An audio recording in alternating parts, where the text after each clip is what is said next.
రెండు తెలుగు రాష్ట్రాల్లో 6 ఎమ్మెల్సీ ఎన్నికలు జరుగుతూ ఉన్నాయి.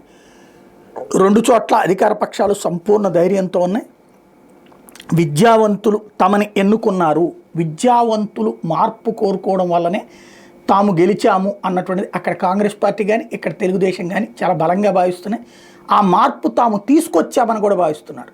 ఎలక్షన్లలో అక్కడ కేసీఆర్ని ఓడగొట్టిన, ఇక్కడ జగన్ని ఓడగొట్టిన విద్యావంతులైనటువంటి వాళ్ళు, అది టీచర్ల, గ్రాడ్యుయేట్ల, వాళ్ళందరూ కూడా కోరుకుని అసలు ఆ ప్రభుత్వాలు వద్దు, అవి రాక్షస ప్రభుత్వాలు అనుకుని వాళ్ళని దించేసేసి అధికారంలోకి తమని తెచ్చారు అన్నదే అక్కడ రేవంత్ ఆలోచన, ఇక్కడ చంద్రబాబు గారి ఆలోచన.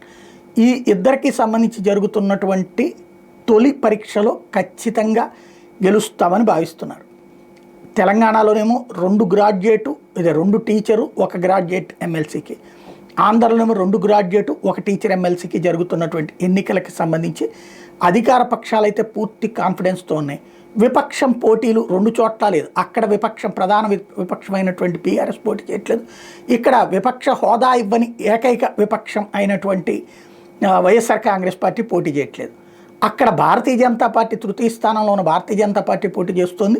ఇక్కడ ఏ స్థానము లేనటువంటి వామపక్షాల అభ్యర్థులు బలంగా నిలబడి పోటీ చేస్తున్నారు. కాకపోతే గ్రాడ్యుయేట్ ఏమనుకుంటున్నాడు, టీచర్లు ఏమనుకుంటున్నారు, ఈ పాలన బాగుందని, గత పాలన వద్దని ఈ పాలన కావాలని కోరుకున్నారు. కాబట్టి ఈ పాలన వాళ్ళ ఆలోచనలకు అనుగుణంగానే ఉందనుకుంటే తిరిగేలేదే వాళ్ళకి.